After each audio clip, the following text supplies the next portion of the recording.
Step away from my daughter right now." The command cracked through the apartment like an icebreaker.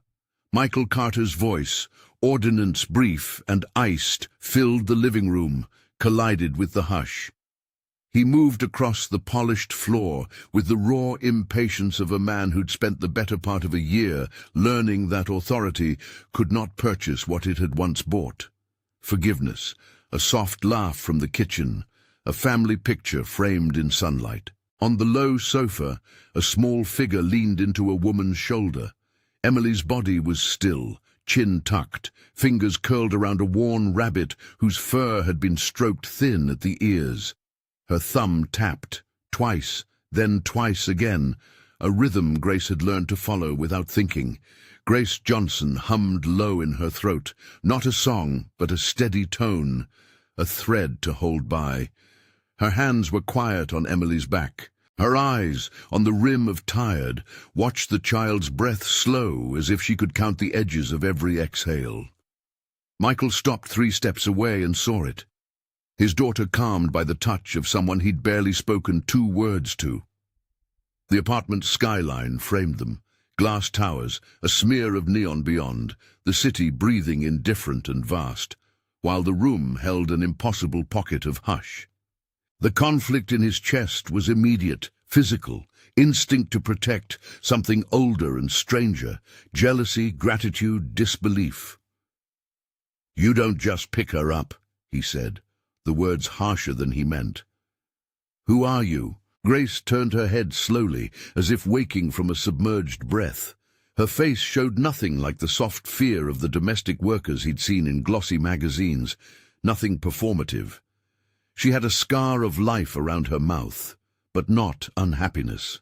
She looked at Michael with plain steadiness. "Grace," she said, "from Atlanta.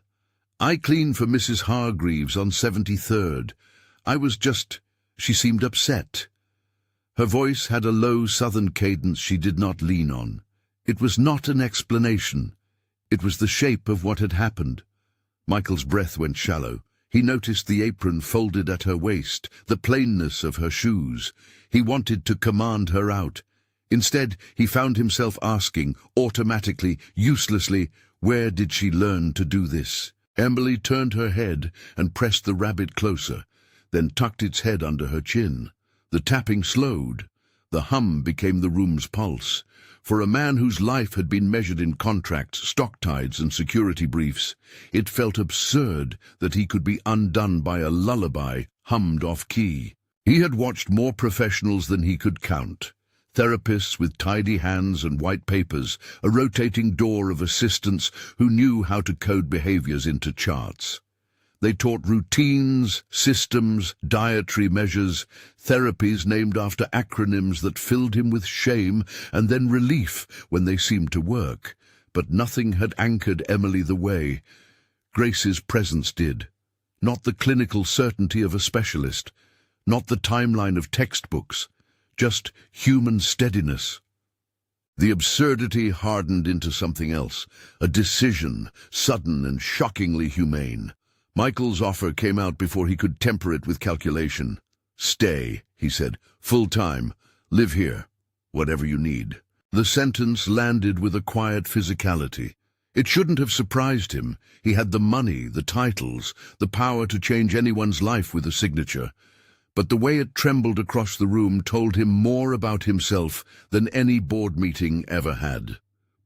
Grace's eyes widened, a barely perceptible shift. Emily did not flinch. Grace looked at Michael like a person assessing weather. "Sir," she said, "I don't—" "You can say no," Michael added faster, as if he could offer dignity along with the job. "I can pay you whatever you want. I'll arrange—" He stopped. The offer sounded clumsy when he tried to dress it in the language of compensation. It was not pay he was offering so much as sanctuary, a form of admission. "I was wrong to think money was enough. Stay and you'll have my home. Stay and you'll have my trust, if you can figure out how to take it." Grace held Emily's gaze. Emily's eyelids fluttered. An indecipherable preference, sudden movement of fingers, a small nod, told Grace to let the space remain. Grace answered him by sliding a hand from Emily's back to the rabbit, smoothing its fur with the back of her knuckle. "I have a little brother," she said finally. "He's 30 now. Different, but he tuned me into little things. I know how to be still." Her voice held both a map and a warning. "If you're asking, that's a big thing, Mr. Carter." He found himself blinking for reasons that had nothing to do with humidity. "Michael," he told her, then nearly laughed when the name felt foreign and intimate all at once. A soft click of a camera phone, Laura's old picture taken at a beach years ago, hung over the mantel. Michael looked at it, at the way Laura's smile had curved around Emily's tiny hand, and felt the old ache twist. Of everything he'd lost when his wife died, the hardest had been how her absence reoriented the rooms in their house, the way it showed him corners he'd avoided for years. He had been good at building walls. He had been lousy at taking them down. Grace did not commit to his offer right away. She had reasons, a grandmother in Atlanta who relied on her, bills with their own loud breath, a history of being needed and then dismissed. She accepted a trial, 2 weeks, unpaid beyond what she needed for train fare, on the basis of a single human ask, permission to be seen. Michael by then had stopped negotiating. Before she left that night, Emily nestled deeper into her shoulder. Grace hummed the same tone as she walked to the door, and Michael, surprised by a new, tremulous kindness, dropped his hand on the rabbit's head. It was a small, clumsy offer of thanks. Grace looked back and gave a small smile. As the elevator's doors closed, Michael heard his voice inside his head, the ledger of a life that had always balanced risk and reward. He allowed the ledger to rest, temporarily. The city glittered beyond the windows. Something inside his apartment had been rearranged. If this scene reaches you, stay with it a little longer. There's a turn coming that will change everything. In the days that followed, the small rhythms rooted. They did not bloom like flowers overnight. They unfurled like a slow windowed device. The first week was about trust, mundane and fragile. Grace arrived on time, always with a brown paper mug of coffee. She learned Emily's schedule the way some people learn a new instrument, by watching where the pauses were and where the hands landed. She learned which chair Emily preferred when the light hit the living room a certain way, the times when shine on the floor would trigger a moment of panic. She introduced a weighted blanket at nap time, not as a cure, but as a comfortable pressure Emily accepted. She sat beside Emily during meals and gently tapped a spoon against the side of a bowl with the same rhythm as Emily's thumb when the child seemed adrift. Gradually, those taps became a reassurance, a shared metronome. Michael watched from the margins. He was not a new father so much as a man on a shore paying attention to a tide he had ignored. He had built walls to protect the one thing that mattered and had meant to keep the world out. Grief had ossified him into a guardian of rules. Watching Grace with Emily disassembled some of that rigidity. He found himself buying the rabbit an extra pair of ears because Grace had mentioned the original was fragile. He sat through a therapy session with a face he forced to be interested, and for the first time in months, did not look at his phone. Therapists still came in and out like formal weather. Notes, observations, recommended modifications to the environment. They nodded at Grace in ways that felt politely surprised, as if it were rare for a cleaner to model calmness. Grace nodded back, unastonished. She did not take credit for the work. She had seen it done, been taught it in the small, unglamorous ways of family. She had stayed up nights calming her brother when storms frightened him. She had practiced the long patience of presence and knew the difference between moving someone and letting them move themselves. There were small, precise victories. Emily hummed along with Grace once, no words, only a tune. And Michael heard it as if someone had opened a window in a room that had been closed for a long while. He put his hand on Grace's arm then, a brief human acknowledgement in a place where people usually gave contracts. The house, once a museum to absence, filled with small intimacies, There were breakfasts in mismatched bowls, puzzles left half-completed on the coffee table, an undercurrent of laughter that was careful and rare. Grace taught Emily how to line up the spoons by length, which Emily found satisfying and predictable. Michael learned that Emily could be coaxed into eye contact if a small, steady motion was present, if no one tried to force it. He learned to stop assuming the specialists were the sole arbiters of success. At night, after Grace cleared the kitchen and folded napkins she'd found in drawers, she would take Emily to the balcony to let the city air brush past. On those nights, Michael would stand in the doorway, watching the three of them mapped against the skyline. Laura's photo on the mantel caught the cool light, and Michael felt both his fortune and his cost. The gratitude he felt toward Grace ached alongside the shame of not having reached this place sooner. There were no miracles in their days, no sudden cures. There were only micro-alliances, a meal eaten fully, a novel sensory strategy tried and accepted, a night slept through. Each one mattered like a coin in a jar. For Michael, these coins accumulated into a strange kind of wealth he had never sought. And yet beneath the slow repair, the house kept its secrets. Laura had been tidy in the face of disorder, meticulous in ways that now read like a map. She had loved order enough to leave instructions, binders, and a password vault. Michael had assumed he knew everything she had left behind. He had meant to archive her life, to render it into files and predictable knowledge. But grief had a way of making a person skim the surface. Grace found the phone by accident. It was one of those moments that lives outside of intention. She was sorting through a dresser drawer she'd been asked to help organize. Laura had been working on a room for Emily and left notes, labels, a little basket of fabric. The phone was hidden under a stack of receipts. It was an old model, the screen scratched and the charger frayed. It should have moved into a neglected drawer and not into living memory. Instead, it buzzed once as Grace ran her thumb across the glass in search of the home key. A thumbnail of Laura's face blinked on the screen. The timestamp read 2 months after the funeral. The file was labeled in plain handwriting, "For Michael." There were several of them. Grace's hands compartmentalized, habit from years of handling other people's messes. She did not watch them all at once. She watched one.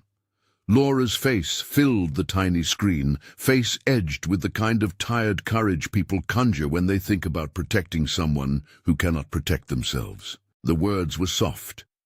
"If you're watching this, Michael, I trust you to listen. Emily, she is not what you think. She's ours, and she isn't ours, not in the way you believe. She was adopted because of who her father was. We did what we had to do." Grace listened twice, then 3 times. The video spoke of a name she didn't know at first, Kendrick Bailey, spoken like a wound. Laura's voice gathered facts and kept nothing that could inflame. She explained in a citizen's whisper that Kendrick had been in special operations, that his world carried shadows, that choosing to bring Emily into their family had been a deliberate act to shield the child from things neither of them wanted to face. Laura's eyes, even on screen, seemed to be making a bargain with Michael, an attempt to hand him something she could not hand him in life. There were dates, there were names of people who should know better. There was the unspoken, "If this is ever needed, here's what to do next." Grace's chest tightened. She did the pragmatic thing first.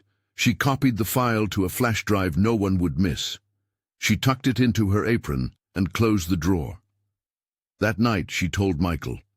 She found him in the study, bent over financial statements, like a man trying to persuade himself by repetition.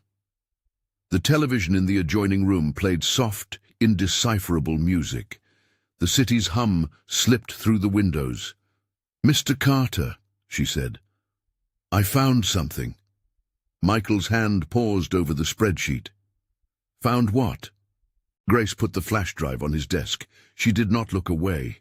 She had learned in the weeks she'd been there that truth told plainly required less performance and more courage. He picked it up like it might be a scalpel. For a moment, his hands trembled. "Did you Watch. He stopped. Whatever fury or gratitude or protectiveness clawed up in his throat could not be named yet. Who gave you that? It was in a drawer, Grace said. Mrs. Carter left messages. Michael's face folded in a way she had not seen before, a map of a man being remade by new knowledge.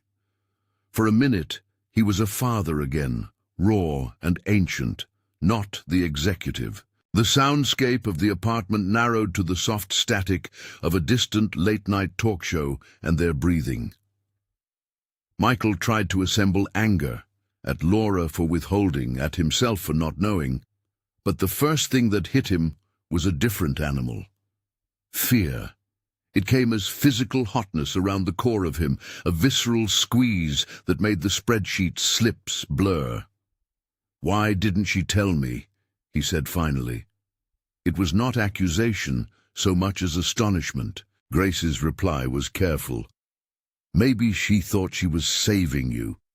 Maybe she thought someone watching you would be safer with the truth, only shared at the right time. Michael stood abruptly, and the chair scraped. "This is a private thing," he said. "You shouldn't have—" He stopped again, searching for an indignation that fit. Grace's face did not change. "I thought you needed to know," she said. "You were not supposed to be surprised by that, by anything that could change how you keep Emily safe." The word "surprised" landed like a stone. Michael's anger was now a more complex lens. He thought of the professionals, of the consultants he'd brought in, of the way he'd installed layers of protection like wallpaper. He visualized an unknown intruder with motives unsatisfactory and terrifying. He pictured Eleanor, no Laura, making a decision to hide a child, not because she didn't trust him, but because she feared a man who could not be reached by ordinary means. For the first time since Laura had been gone, Michael felt the circuitry of his authority misfire. He blamed Grace because blame is an immediate, convenient tool. "You invaded our privacy," he said. "These are private things. We have lawyers. We have security protocols. You could have lost your job for snooping," Grace finished for him. Her voice was steady. "I know how it looks, but it wasn't snooping. You keep files in the open. I put it back. I didn't go digging for other things." There was a sharpness in his face that frightened her, a way his jaw worked that suggested he was no longer the man who could delegate consequences. He moved as if strapped to a railroad, the next motion unavoidable. The household he had allowed to reorganize itself around his daughter's comforts now presented him with a brittle new element, a truth he had not consented to. "You have to leave," he said. The words were crisp, executive. "Tonight. Don't come back." Grace swallowed. The humiliation of being dismissed in a house she had begun to love felt like a physical weight. She had expected resistance. She had not expected the quickness with which it would become expulsion. She had thought, naively perhaps, that the moment's danger would be shared. Instead, Michael closed down the conversation like a bank vault. "I know what's best for Emily," he went on. "I'll make sure she's supported. Thank you for your help." There was a tightness to the gratitude that made it feel like paper. Grace's fingers tightened around the strap of her bag. "You asked me to stay," she said. "You wanted me here." "I hired you," Michael said. "That's different. I'll get someone with experience in—" "No," Grace interrupted quietly. "You said you wanted someone Emily trusts." His face flickered then, something like regret and the residue of fear. He reached for compromise. His hand hovered, uncertain. "We'll pay you," he offered finally. "A week's pay now, a recommendation if you want. But you can't be here." She folded into herself the way a person does when a storm suddenly shifts direction. She did not raise her voice. She moved like someone taking their life and trimming it down to a suitcase. "Thank you for the job," she said, and left the room. She took the elevator down and out into a humid night. The city smelled of hot tar and distant rain. She walked until the phone's flash drive felt like a hot pebble in her pocket. She did not know yet what to do with it beyond what she had already done. Telling him had been the right move, a moral act. The consequences were not hers to hold. Inside, Michael closed the study door. He sat at the desk and stared at the currency of his own life. Balances, columns, a world maintained by order. The flash drive sat on the wood like a thing that could split his tidy architecture into shards. He picked it up, almost out of duty, and plugged it into the computer. The screen filled with Laura's face. At first, he watched the clip with a professional's neat attention, as if he were auditing an account. He told himself he was merely collecting facts.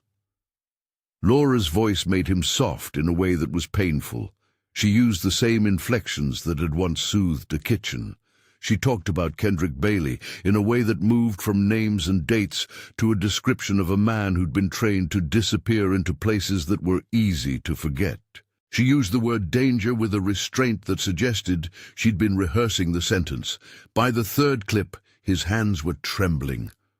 There was an admission, made to video, perhaps to protect him more than to inform, that they had adopted Emily in secrecy because it was the bulwark the child needed. The knowledge did not answer the question Michael had been avoiding. Why had Laura thought keeping him in the dark safer?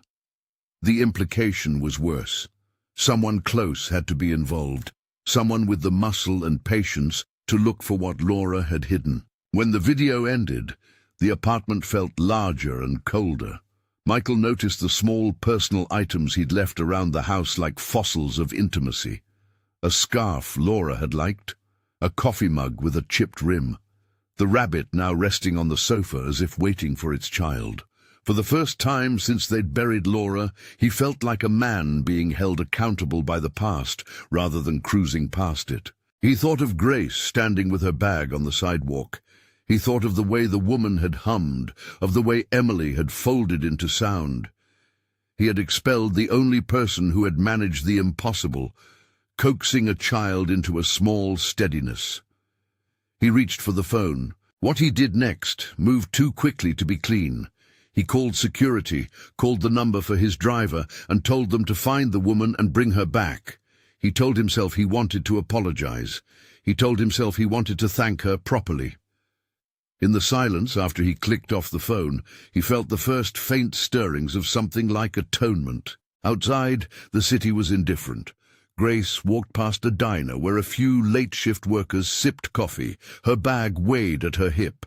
She had no idea that his decision already occupied a new trajectory, one where her simple truth would reconfigure loyalties and risk calculations. She had told him what she had found because she thought it was the only honest thing to do. She had not expected to be the thing that would break his carefully ordered world.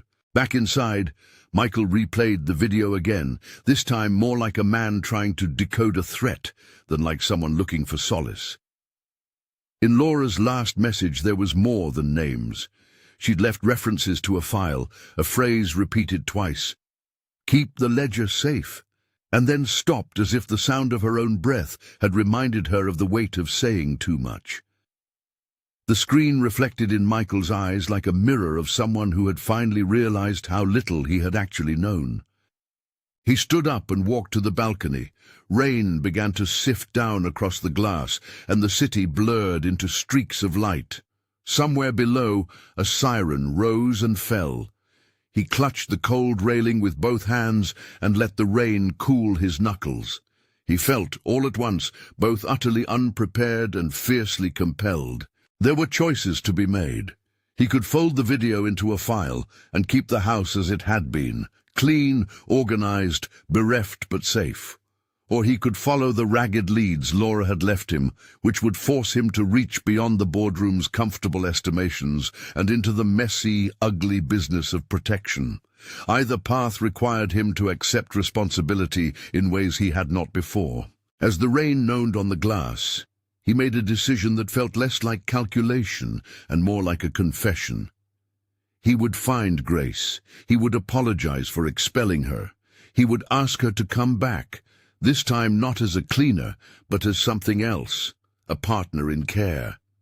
He had no playbook for this, but he understood in the marrow of his bones that Emily's comfort could not be subordinated to pride. He went back inside to call the driver again, but the phone in his hand showed a new notification. An encrypted message had appeared, a single line of text, no sender.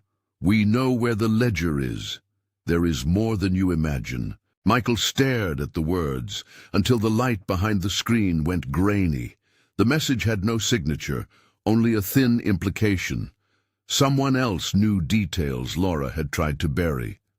The ledger Laura had mentioned in her videos, the very phrase she had worried over, was no longer just a domestic relic. It had become a target. Down the street, a figure moved under an umbrella, anonymous and patient. The night seemed to collect events like small pebbles, gathering momentum. Michael felt the map of his life shift. Trust tilted into strategy, grief compressed into a new kind of urgency. He left the apartment without his coat, in a hurry that felt like atonement, the elevator's buttons blurred. He told the driver one name, Grace Johnson, and an address scraped from his memory, the small boarding house she'd given as a forwarding location on the paperwork the first week. He asked the driver to hurry. In a taxi on wet streets, he rehearsed the words he might say. "I was wrong. Will you come back, be with us, protect Emily?" The rehearsals were useless when he met her in the doorway, hair damp, face set. Grace opened the door and did not move backward despite the rain. She had not expected him, or perhaps she had expected this, but had resolved not to be the one to show weakness first. He started to speak, then everything he'd rehearsed collapsed into a single unexpected thing, apology. It came out raw. "I was a coward," he said. "I fired you for telling the truth. I'm sorry." Grace's face softened in a way that unsettled him more than her anger would have. "You were protecting your child," she said. "You did what you thought would keep her safe." His next words were urgent. "Will you come back?" He did not offer a salary. He did not offer a title. He offered instead an awkward, essential plea. Grace's mouth opened and closed, considering. Behind her, in the apartment's dim hallway, a sound like a television muted in another room leaked out, a newsreader's voice, a fire engine. She thought of her grandmother. She thought of her brother. She thought quietly of the child whose hand had fit into her palm like an old, memorable song. "I can't promise forever," she said, "but for her, I'll come back." For a moment, Michael let himself believe the simplest thing, that the house could be whole again by virtue of one person's return. He did not yet understand the ledger, the meaning of Kendrick Bailey's name, or the reach of whatever had been watching them. He only understood how Grace's hand had smoothed the rabbit's fur, and how that small smoothing had rearranged the furniture in his life. They stood in the doorway, a tableau of wounded people making a fragile bargain. The rain kept falling. Michael felt, beneath the immediate relief, the thin tread of something darker. There were other names to call, other files to open. He would need lawyers, security consultants, men and women who could make threats translate into traceable patterns. He would need to learn humility enough to accept help from someone he had nearly dismissed. As they moved back inside, the apartment seemed to exhale. The rabbit lay where Emily had left it. In the kitchen, a small photograph of Laura leaned against a jar. In it, she wore a scarf and a fierce, private smile. Michael thought of her voice on the videos, careful and clear, and felt the nascent knot of resolve tighten. He did not yet know the scale of what had been set in motion. On the countertop, the laptop blinked with incoming messages, more than one, but the most telling was a line from a number he did not recognize. "We are watching you and what you keep." The message was short, polite in its menace. Michael read it twice, then closed the laptop, breathing out a sound he had not allowed himself in months. The domestic had become an arena, the personal, a battlefield. Whatever this ledger was, whoever Kendrick Bailey might have been, they were in proximity now. Emily lay asleep in the next room, the rabbit tucked to her side. Grace sat beside the bed, humming the same low tone she had used the first night they'd met. Michael watched her for a while, careful not to intrude, as if he might shatter the small, fragile work being done by presence alone. He promised himself then to do what he had never done when Laura was alive, learn to be present in the messy, unglamorous work of protection that had nothing to do with net worth. He promised to listen to the people who earned the right to be trusted, and to weigh fear against love with a steadier hand. Outside, somewhere someone clicked a shutter in the dark. The city breathed and turned, already indifferent to the private recalibration taking place in a lofty apartment. Inside, 3 lives. 1 child, 1 grieving father, 1 woman whose small acts had rearranged everything, sat on the cusp of a decision that would ripple beyond their walls. The ledger Laura had mentioned sat now as a rumor, an ache on a flash drive in Michael's pocket. It hummed with possibility and danger. And beyond the personal stakes, a stranger's message had arrived. They were watching what they kept. For the first time in a long while, Michael felt the urgent need to do more than maintain his life. He had to fight for it. He had to ask for help in ways that cost him pride. He had to trust a woman who had been at the margins and make her the center of his world's protection. He had no plan yet. He only had the knowledge that the risks had changed shape and that the most important person in his life, Emily, now needed more than routines and therapists. She needed a circle that would refuse to let secrets be the only shield she had. The rain on the balcony quieted to a steady drift. Grace hummed, as if weaving a thread between the sleeping child and the man who had reached for atonement. Michael looked at the rabbit, and then at the door that led to the study where Laura's videos waited. He slid his fingers into his pocket and felt the outline of the flash drive.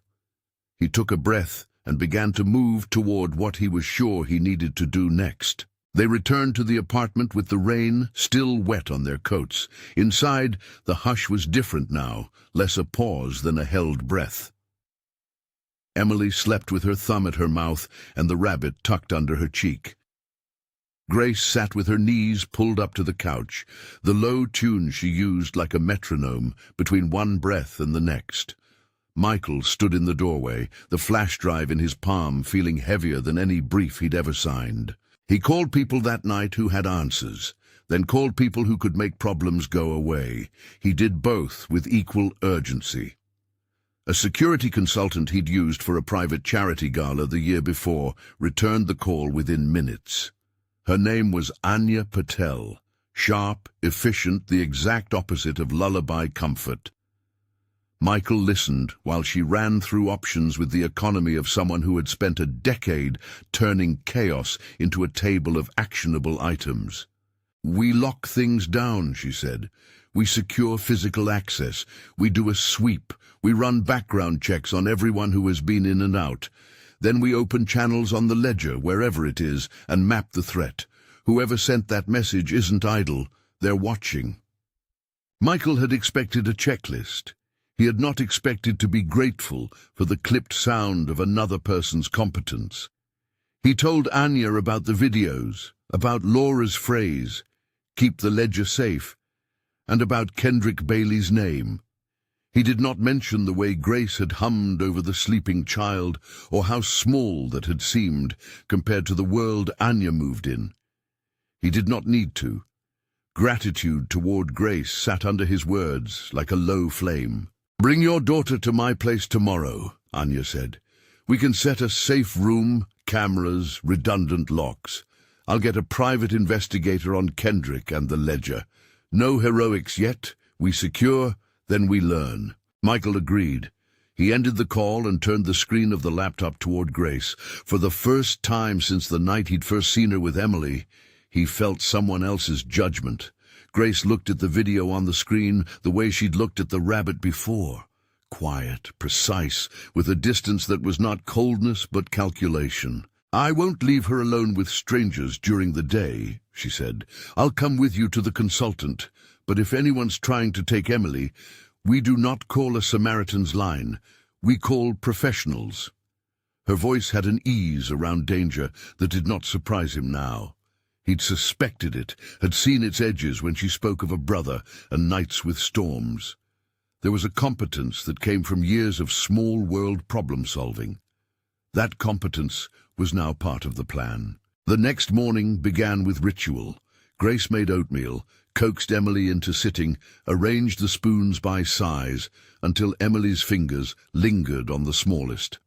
Michael watched, hands folded in front of him like a man trying not to fidget with a fragile mechanism.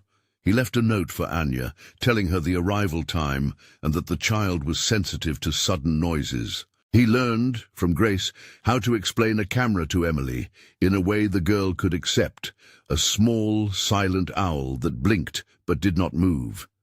Anya arrived with a team.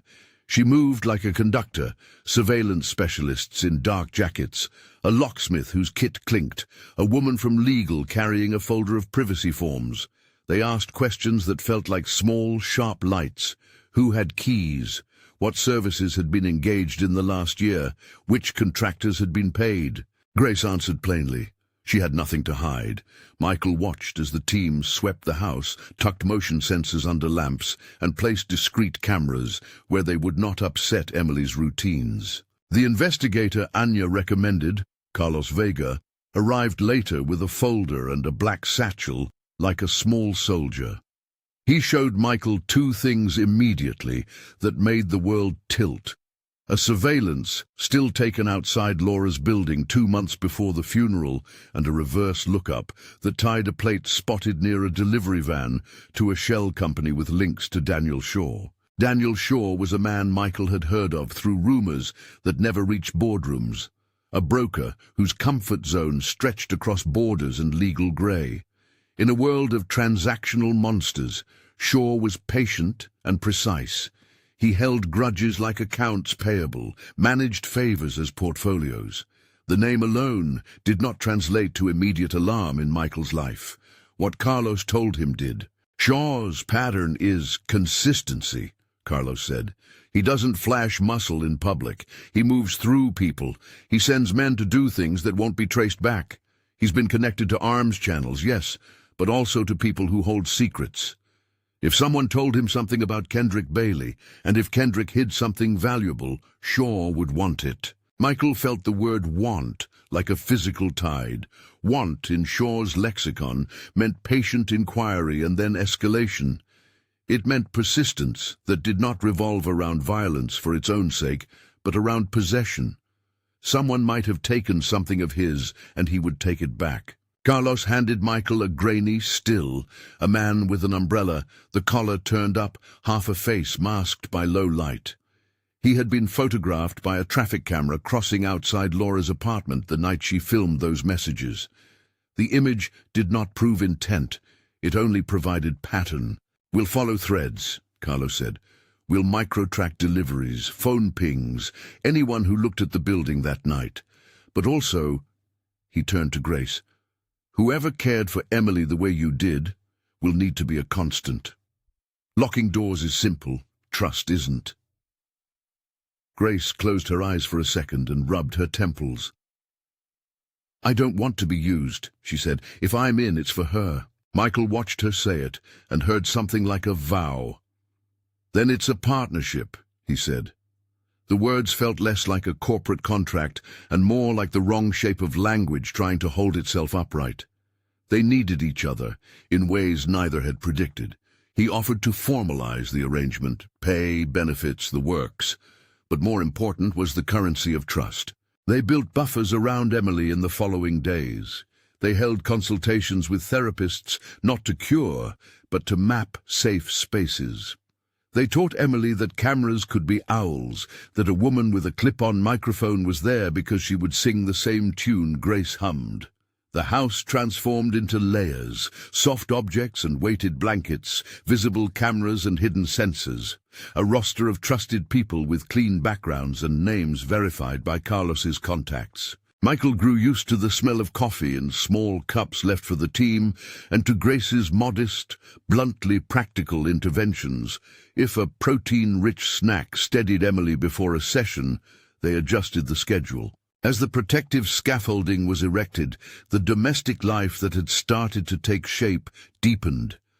The small things mattered. Grace teaching Emily to fold napkins so the motion became a predictable loop. Michael learning to sit through a meal without his phone. They had a rhythm now that felt like a fragile treaty. Grace found herself more patient with the ways the apartment announced grief. Laura's sweater still draped over a chair, the coffee cup with a chipped rim in the sink. Michael found himself less rattled by those relics and more inclined to place them with a kinder hand. There were moments when Michael caught himself leaving the room, when the child hummed, an urge to not intrude, to let the woman who had calmed his daughter do what she needed. He learned to stand in the doorway, hands in pockets, and just watch the work of presence. And underneath the layers, the ledger waited. Laura's phrasing, "keep the ledger safe," grew heavier the more Michael tried to lay it in a neat folder and put it away. The flash drive Grace had copied contained more than a name and a phrase. There were scans of bank accounts, correspondence with encrypted handles, references to a ledger's physical and digital copies, and a name repeated, KB. Some entries were ledger-like accounting of transfers. Others were notes, half-sentences that implied leverage. Carlos's initial forensic work revealed that whoever had a stake in the ledger's contents treated it like an instrument of measurement, a compass to find favors, to buy silence, to relocate narratives. The idea that Emily could be a footnote in a ledger's entry was obscene and real at the same time. Michael felt both paternal rage and the sensible dread of a man who knew the cost of entrenched networks. Someone didn't want that in public, Carlos said, but someone else might see it as currency. They had a plan. Soft security at home, a separate encrypted copy of Laura's files held by a law firm in another state, liaising with federal counsel through channels that Carlos trusted. Michael set up a decoy file he let Anya know about, and poured bogus financial entries that would attract only the kind of attention they wanted tracked. Meanwhile, Carlos dug into Kendrick Bailey. Kendrick's trail was not clear. Professionally, he'd vanished. No social media, no usual traces. There were references to him in the ledger as someone who had been compensated for operation support. There were notes indicating he had skills that made him a person who could disappear into thin air. People like Kendrick left interesting wakes, friends who feared contact, a mother who spoke in guarded phrases. The more Carlos unearthed, the more it felt like they were pulling on a thread that had been sewn into a larger cloth. One evening, as they were leaning over new data that Carlos had compiled, Michael's phone lit up with an anonymous message.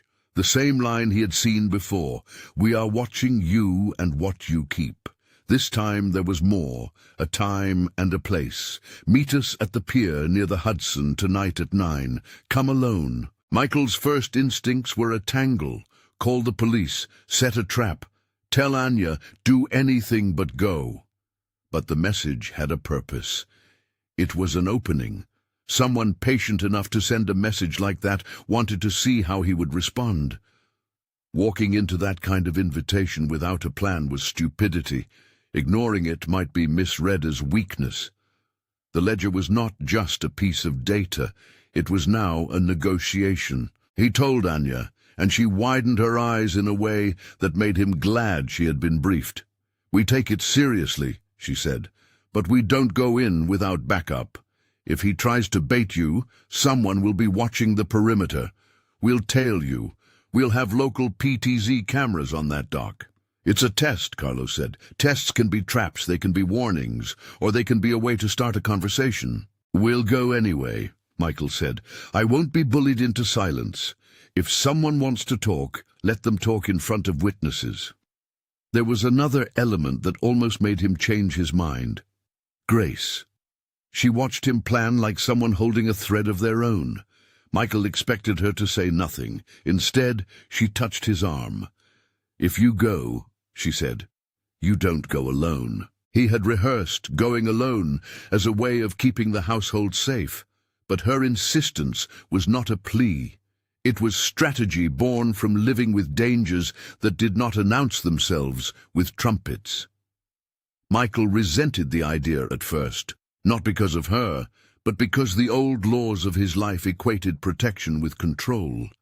Yet there was the face of his daughter, so small and trusting, and he found himself saying, "Okay." They went to the pier in a car with blacked windows and a security team parked 2 blocks away. The night smelled of iron and water. Lights along the dock winked like exhausted stars. Michael walked with a purposeful slowness, his hands empty so they could be seen. Grace moved beside him, small and steady, the way she had been when Emily had leaned into her shoulder.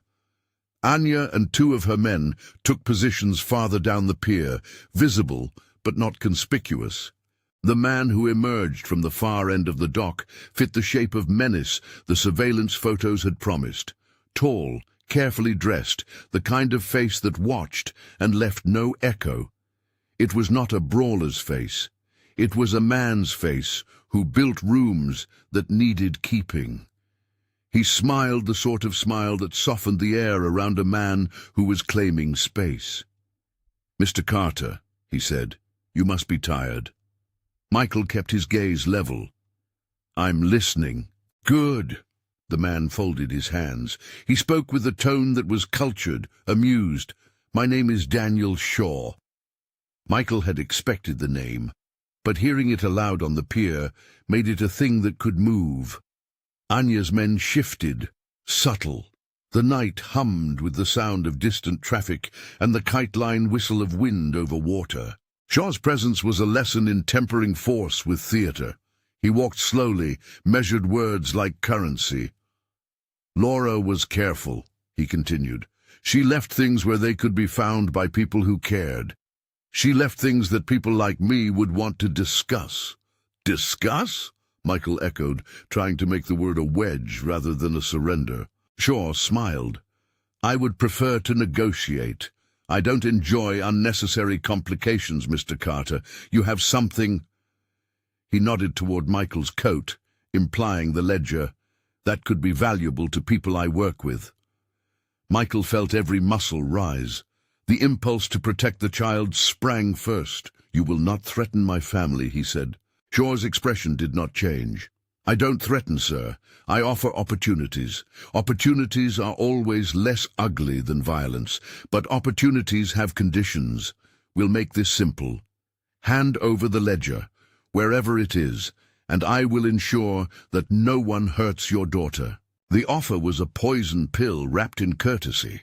Michael recognized it as the work of a man who understood leverage. To hand over the ledger would be to surrender a weapon that could expose criminals. It would also be to trust Shaw's version of ensuring safety. To refuse meant escalation. "And if I say no?" Michael asked. Shaw's smile thinned. "Then consequences follow. Slow at first, annoying, then decisive. You have resources, so do I." Michael thought of Laura's videos, of her thin voice trying to hand him a roadmap. He thought of the ledger as both a truth and a threat. He thought of Emily and how utterly unconnected she was to his motives aside from being his compass. He thought of Grace humming beside him, of Anya and her team in silence, of Carlos pacing their options like a man who had slept poorly for a week. "Why me?" Michael said. "If you want ledger entries, there are people with deeper pockets, looser morals, more access." Shaw stepped closer, and for a moment the wind seemed to lean toward him. "Because you have a child who matters to you," he said. "And because someone, Kendrick, decided to hide something of value with people he trusted. That something ended up in your house. Everyone makes mistakes, Mr. Carter. Some are forgivable. Some are not." He reached into his coat and produced a photograph. He handed it to Michael without glance. In the dim light, Michael saw Emily in the image. Emily at a small park a few days before, her back turned, the rabbit visible at her side. In the distance, barely noticeable because the focus had been on the child, was a man leaning against a column, umbrella down, face in shadow. Michael felt the ground go thin. "Who is that?" he asked. Shaw's lips curved.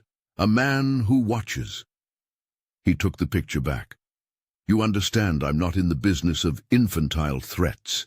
I am in the business of reclaiming assets, but assets have a way of being woven into people's lives. I don't want to hurt you, Michael. I would rather negotiate. You have choices." On the pier, with the dark river moving like a long, patient thing beneath them, Michael faced the calculus of a man who had always converted risk into measured ratios. This was a risk for which no equation offered easy answers. It demanded a stance. Surrender private truth to a predator's idea of protection, or stand and fight and risk whatever manner of patient retribution a man like Shaw could engineer. He thought of Laura's last messages, "Keep the ledger safe." He thought of Grace's steady hand, smoothing the rabbit's worn fur. He thought of what being a father meant when the choices were not between two tidy boxes, but between unknowns that could hurt the smallest person he loved. "I will not hand over my child's safety as a bargaining chip," he said finally, voice low. Shaw shrugged with the air of a man unfrightened by that particular vow. "Then we proceed by other means. Remember, there are many ways to motivate cooperation. You will receive a message. It will be polite. Do not mistake politeness for mercy." He turned, walked away, then stopped and looked back over his shoulder. "I don't enjoy unnecessary gambles. But I have patience, Mr. Carter. You will find that patience useful." They watched him go, watched his silhouette disappear into the night. The river swallowed the impression he left like a pebble dropped into a bowl. Back in the car, Michael's hands were tight on the steering wheel. He said nothing for a long moment. Grace reached out and touched his knuckle, small, immediate, the human anchor he'd learned to need. "We make the ledger a decoy," Carlos said later over a conference call. "We trace who wants it and see their network. Shaw will not be reckless. He'll test. That photograph? That's a signal he knew where your child would be, or he had someone who knew. We treat every public appearance as a risk. We adjust routines. They changed patterns. They moved meal times. They taught Emily that sometimes schedules shift, explaining in small ways so she wouldn't be disoriented. Soft words, a visual of a new spoon order. Grace stayed closer than before, laminated to Emily's small orbit, in ways that made Michael both relieved and ashamed at how little he'd done before. She learned to bookend the child's activities, entrance and exit, a constant there that made any outsider feel like an intrusion. Carlos's investigation produced more images, still grainy, sometimes indirect, small blurs of people who matched the general profile of Shaw's associates. None were decisive, but a pattern emerged in the digital traces, a courier route that fed into shell addresses used in shipments that, on paper, carried innocuous goods. Those shipments correlated with financial spikes in accounts that matched entries in the flash drive's ledger. Whoever had created the ledger had mapped this web. If Michael could disentangle it, he might understand why Laura made the sacrifice she did. Kendrick Bailey, when they found him through a brittle set of clues, was not the straightforward hero they'd imagined. He had a dossier that skewed toward the mythology of men who disappear, commendations, scars, acquaintances who spoke in pauses. There were hints of regret in one of the calls. Someone who had tried to leave a life of quiet danger and paid for it by being watched. Michael realized painfully that Laura might have been protecting more than Emily. She might have been protecting whatever remained of a man who had once been a weapon. The domestic and the clandestine braided tighter. Grace's life shifted into hours of training. How to spot someone lingering in a car. How to read body language in an elevator. How to coax a child into a routine that would not set off a predator's interest. Michael sat through the training once, and then sat with the quiet indignation of an amateur learning how to be present. He practiced leaving the apartment and coming back on different schedules, dialing numbers that tripped alarms, being a man who accepted that wealth could build walls, but that walls were porous. Through it all, the most dangerous element remained the ledger, the thing Laura had whispered about, as if the whisper itself might be heard by the wrong person. Michael did not know if the ledger was a physical book, a string of encrypted files, or both. He did know that Shaw believed it mattered. The unknowns multiplied into an unattractive geometry. 2 weeks into their tighter security posture, something in the middle hours of an otherwise ordinary night shifted the frame. Carlos called with a voice that had the sort of tight concentration Michael had come to trust. "We've got an access," he said. "Not to the ledger itself, but to a file that points to a physical drop location. Could be bait, could be a trail. But it's real enough." They organized. Anya set up a sting with local law enforcement looped in through a legal channel, bodies positioned in cars out of sight, cameras trained on a discreet corner of the city. Michael wanted to go. Grace insisted he stay with Emily. She would go instead. It was less a demand than a placement of responsibility. Grace had the kind of inside patience to do it. The moral weight of someone who felt the ledger's exposure was not merely an asset fight, but a protection instinct. "No," he said at first, an executive's manner cracking into the fear of a man who would not put the woman he'd wronged in harm's way. "You stay." Grace's answer was precise. "You asked me to come back because the child trusts me," she said. "If I don't do this, I'm asking someone else to trust a system that might fail. I won't ask that of someone else." He wanted to argue, to deploy legal logic and the insistent safety of money, but he knew the truth. Presence mattered more than paper. He watched as she collected the small day pack she kept for Emily's items, snacks, a favorite spoon, the rabbit in a small cloth pouch, and he felt his chest tighten with an ache that had nothing to do with logistics. "I won't put you in harm's way," he said.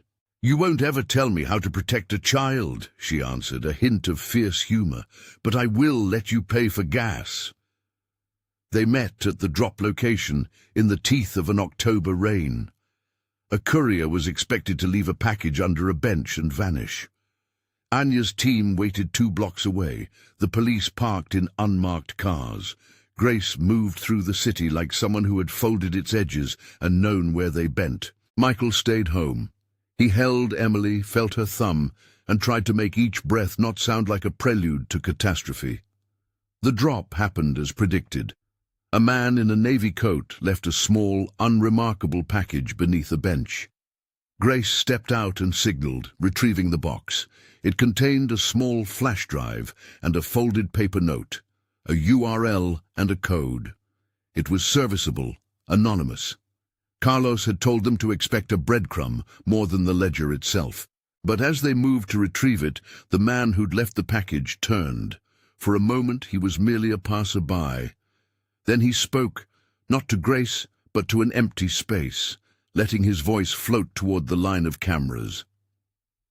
"Tell Mr. Carter," he said, his diction smooth, "that patience is a superior currency." The man walked away. He had not brandished a weapon. He had not made a dramatic display. He had left a voice and a silhouette. It was the kind of message that implied reach without needing salvos. It told them they could be observed anywhere. Grace returned with the package and the note. The drive inside contained a single file, an encrypted key, and a short list of coordinates. Carlos's team traced the delivery to a forwarding service that on paper had no more identity than an anemic shell company. But the man on the bench had been a deliberate signal. Shaw was near or acting with people who were. When they decrypted the file with the law team's oversight, it revealed a ledger excerpt that wasn't a ledger so much as a list. Names, dates, and references to something called the ledger's ledger. Not the ledger itself, but a trail toward a repository. Someone wanted Michael to know they had the map to the treasure, but not the treasure. Someone wanted to coax him into the open. The message hit a nerve. It was an intelligence move, not mere threat but manipulation. Shaw wanted to know how Michael would respond to being nudged, tormented, probed. The peer meeting had been a beginning. The benchman was the second act. They consolidated everywhere possible. Michael moved Emily's primary sleeping area to a different part of the apartment at odd hours, adding redundancy in locks. Grace slept closer to the child's room some nights, a short, practical commitment that sounded like a sleeping vow. Michael found in those nights the new definition of wealth, the quiet presence of people willing to stand through rain and unknown. But the more they defended, the more ambiguous the enemy's advantage felt. Shaw never made broad pronouncements. He preferred the patient tightening of screws. He sent messages that were polished and casually infernal. A picture of their home taken from across the park. A note slipped under a concierge's door, claiming to have met Kendrick and expressing condolences for the complication. A shadow that appeared and then vanished. Then came the knock that unnerved them all. It was not menacing, it was bureaucratic. A man in a suit showed a badge and said he was from an agency that handled cross-border crimes. He had a file that suggested some of the ledger's financial spheres intersected with commodities that international agencies monitored for regulatory reasons. He offered help, a list of resources, and a request for patience. Michael wanted to accept the help. He wanted institutions to take the weight. But institutions move slowly. They filed documents, they opened cases, they assigned liaisons. Shaw's pattern was not dependent on institutional timelines, it was dependent on pressure. At night, when Emily's thumb found her mouth, and she hummed a small tune that Grace had taught, Michael stayed alert to the sound of strangers. He walked the apartment with a new sort of reverence. He was learning to be present in acts that had nothing to do with balance sheets. And then, on an otherwise ordinary weekday, a new variable arrived in the form of an envelope that had no listed return and contained a single Polaroid. The color had faded at the borders. The image captured a child in a playground, the rabbit pinched between tiny fingers. Nothing illegal in that image, but on the edge of the photo, a gloved hand had placed another rabbit, identical to Emily's, on an adjacent bench. Someone had taken the time to photograph the moment. The implication was clear. They could replicate closeness and then manipulate it. Carlos was furious in a thin, practical way. "It's a message," he said. "They want to tell you we can control the narrative." Shaw's voice, when it arrived in a recorded anonymous message, was softer than any of his written words. "You made a decision, Michael," he said. "You will either make peace with it or with the consequences." Michael understood the stakes in a new way. The ledger was not simply a ledger, it was a key to influence. Whoever had it or wanted to use it to rearrange what people could do behind closed doors. Laura had hidden Emily to protect her from that rearrangement. Shaw wanted the ledger. Michael wanted to keep the child safe and to discover the truth of Kendrick's involvement before he was forced into a Faustian bargain. They arranged, with Anya's direction, for a controlled reveal. They staged a credible-looking transfer of a decoy ledger in a location monitored by their team. It was a gambit. Bait laid by men who had to be clever about what they baited. On a fog-slicked morning, the decoy was placed in a public locker at a transportation hub. Cameras watched the locker. Michael sat in a van with Carlos, watching feeds flicker like a group of men peering at constellations. Grace sat beside Michael, knees pressed together, the rabbit on her lap like a talisman.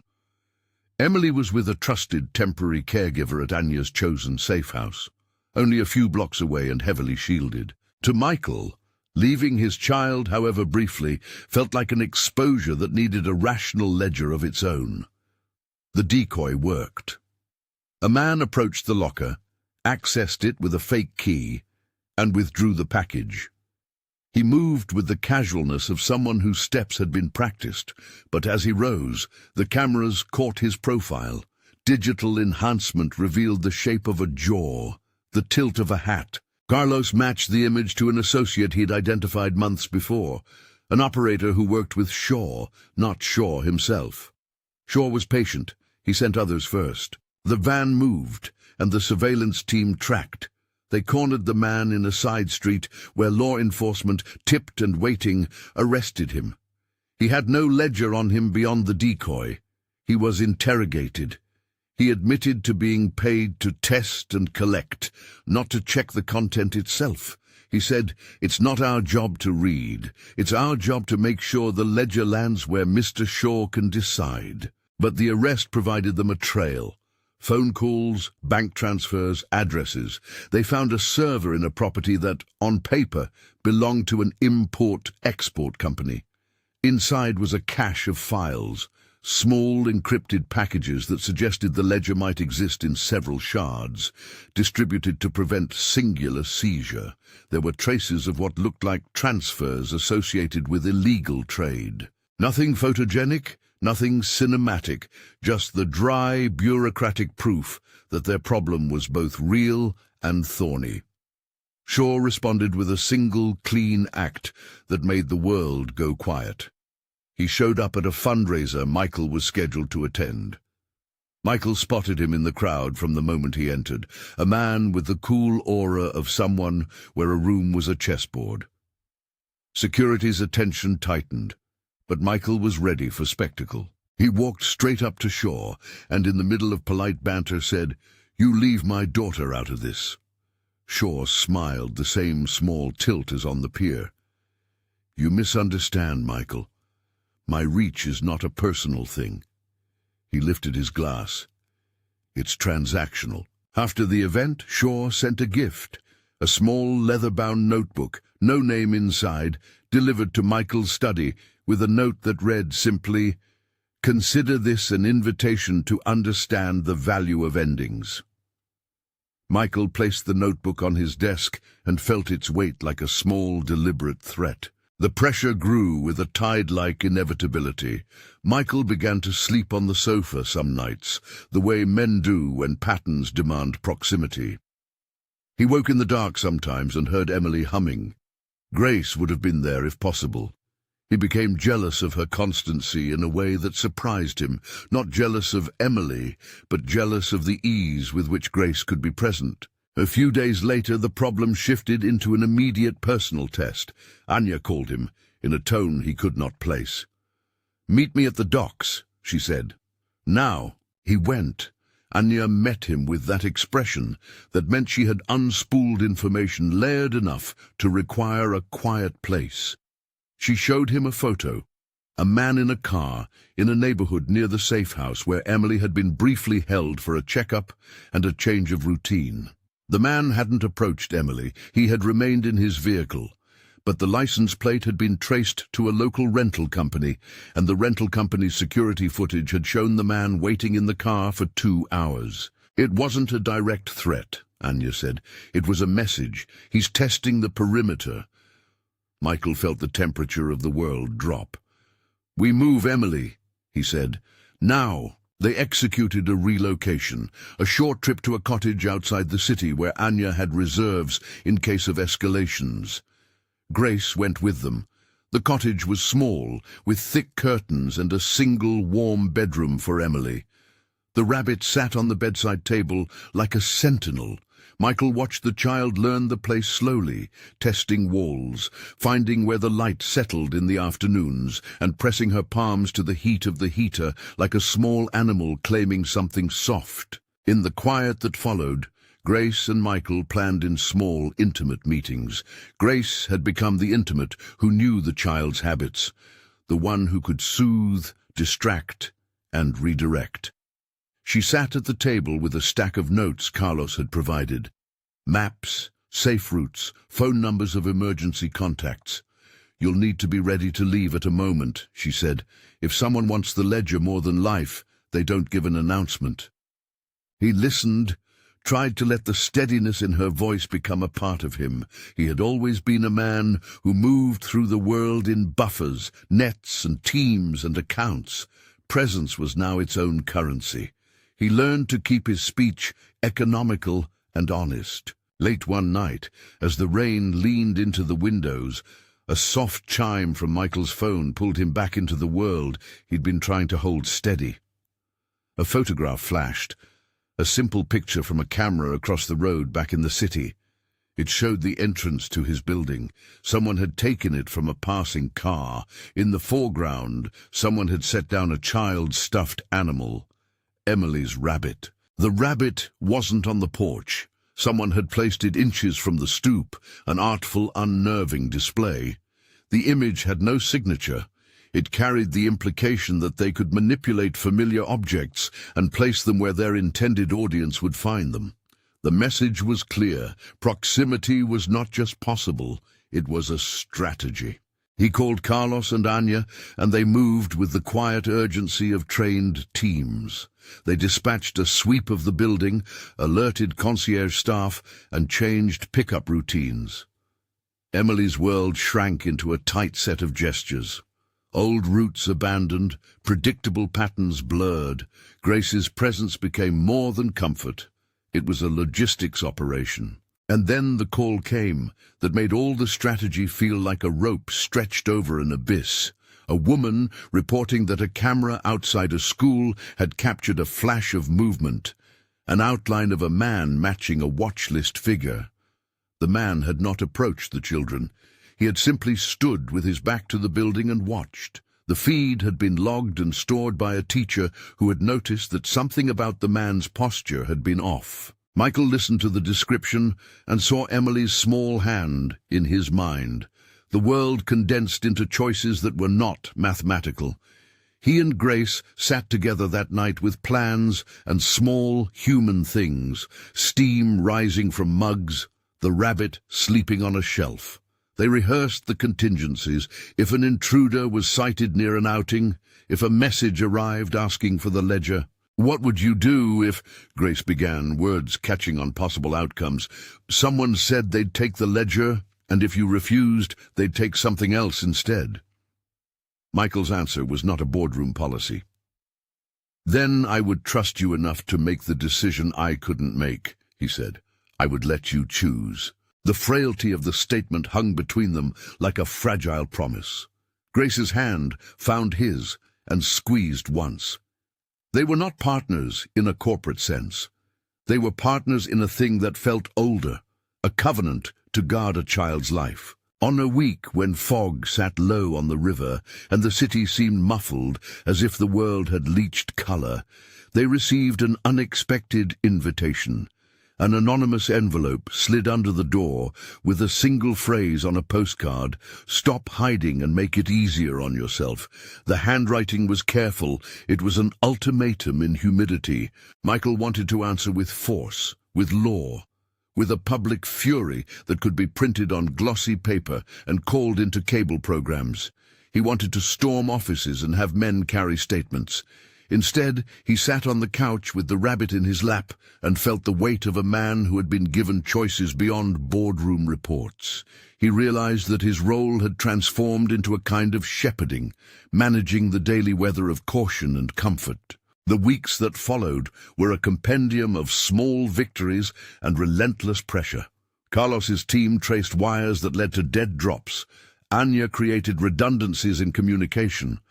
Grace taught Emily a song that would signal code words if they needed to move without alarming the world. Michael learned to pack a small bag in the evening and to leave contact cards in pockets he might actually carry. Then one twilight, the threat sharpened into a face-to-face again. Shaw requested another meeting, but this time his demands were less theatrical. He wanted a private parley with Michael in a neutral place, a small public pier on the edge of the river at dusk. He offered only two conditions: no police and no cameras filming the conversation. It was the sort of demand a menacing man makes when he wants to speak and to watch someone make choices without external interference. The digital stalks of their lives made him speak in these ways. He wanted honesty in the calcium of a human interaction. They considered declining. They considered the market of options. Michael said he would go. He said he would go because he wanted to understand the shape of the man's asking, and because he thought, wrongly once before, that direct conversation might crack the surface of the threat. He did not go alone this time either. Anya insisted on a visible team nearby. Carlos was in a parked car with a scrim of fog over its windshield. Grace remained at the cottage with Emily, her eyes steady in the child's small universe. On the pier, the meeting was a rehearsal of soft threats. Shaw arrived on time with a quiet elegance, the sort of man who could choose ruin as a business model and look tidy doing it. "Mr. Carter," he said, "I admire you for being a father." Michael kept his hands by his sides, aware of the cameras in the distance, though they would not be focusing on them. "Make your point," he said. His voice was leveled. Shaw spoke without the bluntness of the last time. "Kendrick Bailey made choices. He made an asset, call it that, call it a truth, too visible. It became, through your wife's careful hands, a liability to people who prefer to move in the dark." "Why does he matter to you?" Michael asked. He wanted to parse motive from fact. Shaw's motives were always clean. "Because the ledger documents things people put value on," Shaw said. "Sometimes value is money. Sometimes it's leverage. Sometimes it's the tranquil interest of men who invest in futures where no one asks unpleasant questions. I have a client who wishes to know where Kendrick placed his last entry." "And if I don't hand it over?" Michael asked. Shaw's eyes softened. "Then we have to decide what value we place on lives. You have a child you cherish. You have a man who hid his sins in the name of protection. You have me asking for a ledger. I prefer exchange to annihilation, but I do not bluster unnecessarily." Michael found himself thinking not of ledger lines, but of choices.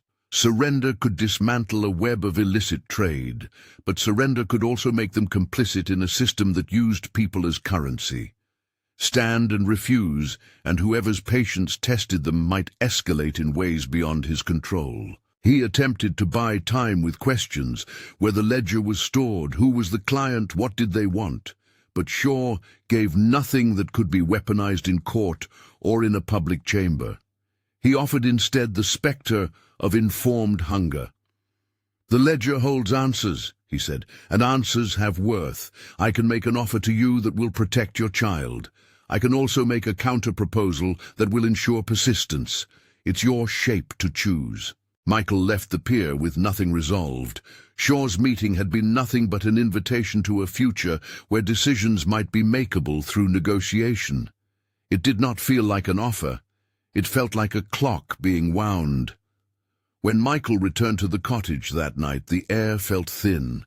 Grace met him at the door. She'd been waiting, listening for news. He told her what had been said and how little had been given in return.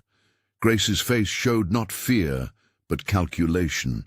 "Give them a breadcrumb," she said, "a decoy they can string along while we trace the reaction." They prepared one together. A small cluster of fake entries, plausible enough to be credible to Shaw's people, but not real enough to compromise the ledger's core. Anya and Carlos implemented the logic. They would feed the decoy into an area Shaw's network watched and then track the collectors. It was a game of bait and careful visibility. For a short time, the trap seemed to work. Those who took the bait were minor players, handlers, couriers, men who took the money and did not flirt with murder. But then, one evening, when Michael checked his messages, a new photo arrived. One that made the world pivot hard. It showed Grace's grandmother in Atlanta, sitting on a porch, crocheting a small blanket. The woman in the picture looked up and smiled, the sort of daily kindness that money often overlooked. Beneath the photo was an implication none of them wanted to read. "We know your ties. We'll use them." It was the kind of attack that cut across the border of private and public, a pressure point on a woman's life that intended to coerce through affection. Grace's jaw tightened. Michael felt something in his chest that was older than anger. an instinctive, furious tendency to protect anyone who had become part of the family. "We need to leave if they escalate," Grace said. "No one who loves me, my grandmother, my brother, gets dragged into this. I won't let my family be bargaining chips." He set in motion a plan he'd hate to execute but would if required. He would take action that would make the problem kinetic. Move Grace's grandmother to a safe house, secure travel, hire a private liaison to move people out of reach. It was practical, mechanical, and deeply ugly in its implications, that family ties could be used as cost. They acted quickly to remove Grace's grandmother from an exposed location, moving her under the cover of trust, and with a plane ticket that Michael arranged in minutes. Grace waited until the car pulled away, then gripped the small cloth in her hands.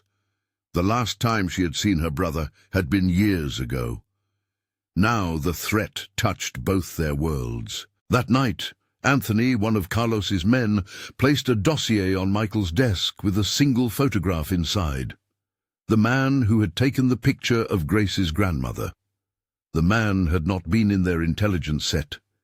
He had a clean face. No history of international crime. He looked like someone who could go to church on Sunday. He had been bought. Michael felt the unpleasant clarity of what motivated Shaw. Patience. A network of resources that could find and create pressure points by buying pieces of people's lives. The ledger was an excuse. The weapon was leverage. The attack on Grace's grandmother was the line that separated theory and action. Michael had always thought of himself as a manager of risk. Now he understood he had to be a father who risked himself in the real sense. He moved resources to shield Grace's family. He used his influence to scrub records that were public and to set protective layers over the grandmother's address. He did what he could not by virtue of money alone. He humbled himself in front of processes that required patience and legal discretion. Grace watched him do these things, and their relationship hardened into something more complex. He paid for private flights and arranged a relentless schedule of background security for a woman whose only crime had been making pancakes in a kitchen in Atlanta. He watched the cost and felt the calculus of sacrifice. She saw the ledger's implications in a way that he could not entirely appreciate. The ledger was a microcosm of power that smudged people's lives. What changed Michael's trajectory was a small private moment. He found Grace late one night in the kitchen, tired, eyes rimmed with the roughness of someone who had slept in airplane seats and hospital waiting rooms. Emily slept upstairs, the rabbit resting on a shelf. "I don't want anyone I love used to get your attention," she said. "You do what you need to protect them, but this is not a chessboard. It's life." He listened. He could answer in boardroom platitudes. Instead, he took her hand in both his. "I will not let them hurt your family," he said. "I will not." It was no more than truth muffled into two hands, but it anchored them in the way that small contracts sometimes do, with a human insistence. In the days that followed, the cadence of danger altered. Shaw's pressure continued in muffled messages, in anonymous photographs, in men who loitered and then vanished. Carlos's team worked through contact lists and forged a chain that pointed back to warehouse units rented by a company Shaw associated with. They found a server farm with shards of encrypted data and a series of small entries that suggested the ledger had been disassembled and dispersed, probably precisely to prevent seizure by men like Shaw. But then a pattern emerged that made their work urgent in a new way. Among the shards, Carlos discovered entries that were less financial than personal. Dates, times, names, a notation, a set of coordinates that matched certain locations near docks and yards, places where a man like Kendrick might have hidden a physical item. It suggested the ledger had a physical component hidden in the world. Whoever had hidden static had assumed a level of patience they'd not intended to be hunted. Shaw, when told of the server seizures, sent a mild rebuke. A photograph of Michael leaving the courthouse and, beneath it, The words, "We don't like shocks, Mr. Carter. We prefer a simple exchange." They planned for the exchange with a lucidity born of necessity. Michael refused to trade the ledger, however, and they planned instead to follow the route Shaw wanted to set. It would be bait in plain sight, a visible transfer of a decoy at a public place.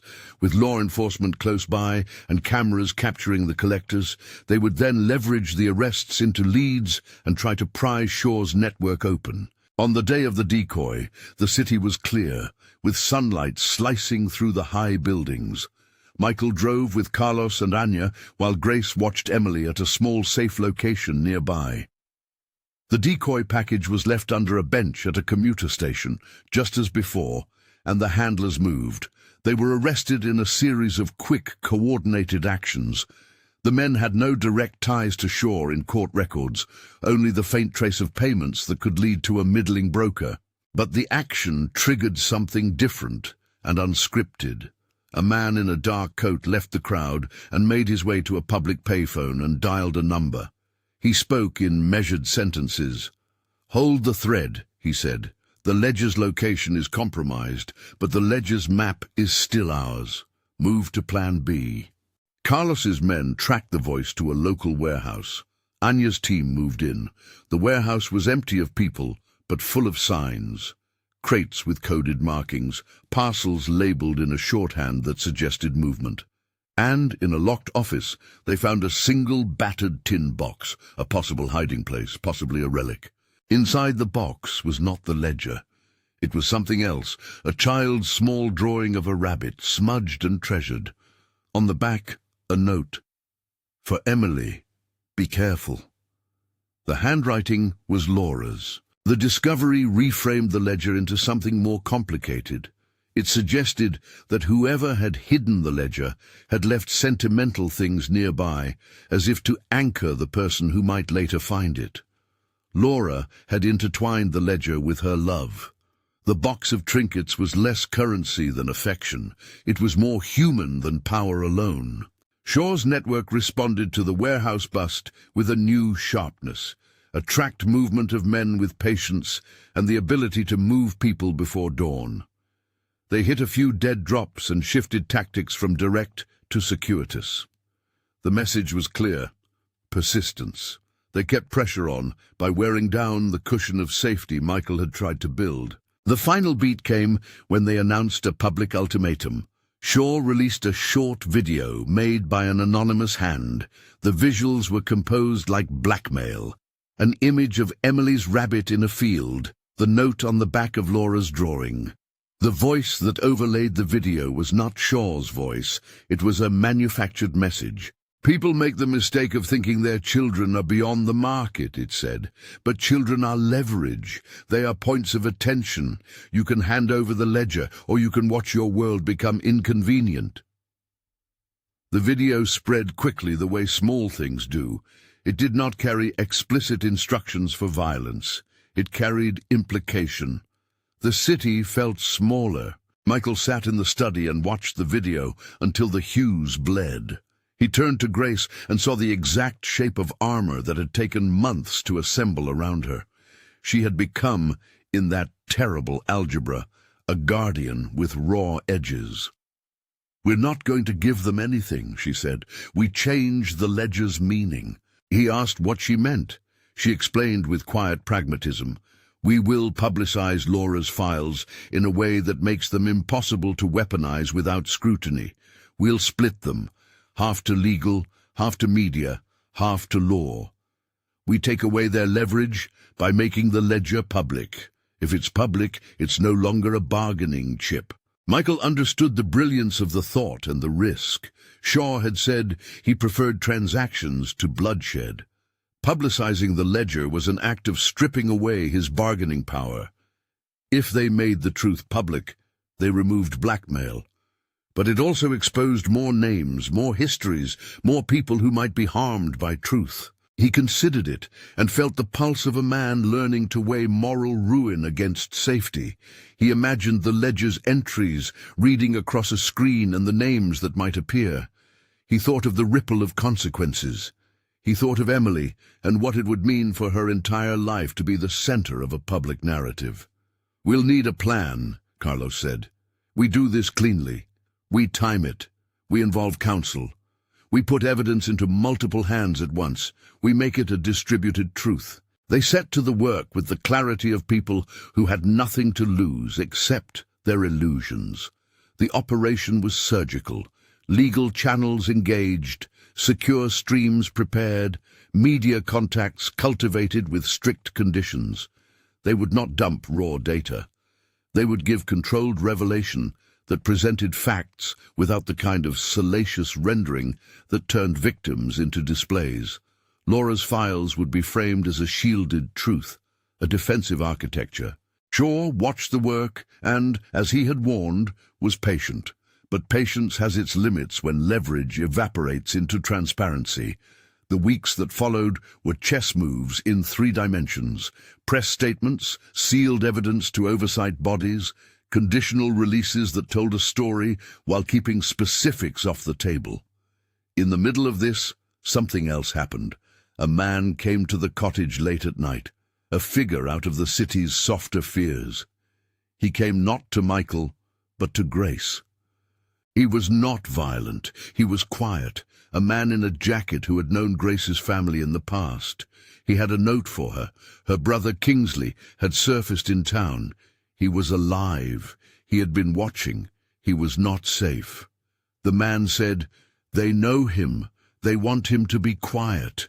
He asked me to find you." Grace's face went pale. For a moment the cottage fell into the kind of silence that is thick with the sound of decisions. She had lived with a brother who had lived with storms. She had carried memory as practical armor. The notion that he might be in danger from the same web that now touched her grandmother made the world a narrower place. Michael put his hand on her shoulder. They had become a funny little cabal, a billionaire father, a cleaner turned guardian, a consultant who polished the edges of human vulnerability. They shared a short look that acted like a vow. "We will get him safe," Michael said. They did. Getting Kingsley out of the city was an exercise in quiet logistics, in booking seats on flights under assumed names, in using contacts Grace had from years of commuting down channels that few would imagine. He was thinner than she remembered, but alive. Kingsley wept the night they found him. His presence made everything more tender and more dangerous. Shaw responded by sending one final note, less a demand than a test of resolve. He set a meeting at the edge of the city, near a pier where the world meeting water felt like a stage for fate. He invited Michael to come alone and promised that if Michael came unencumbered, they might reach a conclusion that respected the ledger and prevented ruin. It was the same pier as before. The scene looped back on itself, the river swallowing the echoes of their first parley. Michael went because some part of him believed in the possibility of negotiation. Another part of him went because he could not leave decisions about his child's life to men who saw humans as currency. He walked the planks with the slow gravity of one who had been reshaped. Shaw waited with the easy grace of a man who believed himself to be profoundly rational. He extended an offer that was cleaner now. Detailed instructions to locate a shard of the ledger in return for an assurance that Shaw's people would disengage. It was a step toward a possible resolution. Michael listened and then asked the one question that had gnawed at him since Laura's first video. What was Kendrick's fate? Shaw answered vaguely, a dismissal that hinted at sorrow, but no real remorse. It was not enough. Michael found himself thinking of the ledger not as a ledger, but as Laura's final act to protect a life. "I won't trade secrets for safety," Michael said. "I won't let you turn my daughter's life into an instrument." Shaw's face hardened, not in anger, but in a recognition of lost leverage.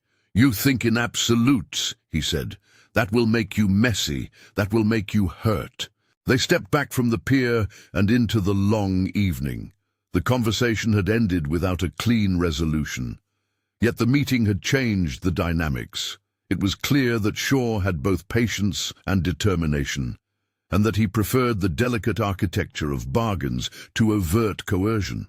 It was also clear that Michael and his unlikely cohort preferred a different kind of life, one where a child's innocence was not a bargaining chip. They returned to the cottage and found the rabbit missing from Emily's shelf. The rabbit was their symbol, their talisman. The missing rabbit was an absence that tore at their quiet. A note later arrived, tucked under the door. Shaw's hand was diplomatic, measured. The letter read simply, "We like games, Mr. Carter.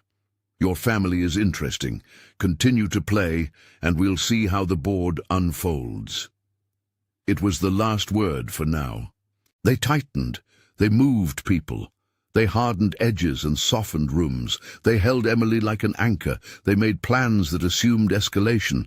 And they kept moving not because they desired war, but because they understood that peace sometimes needed to be constructed by courageous, mundane acts.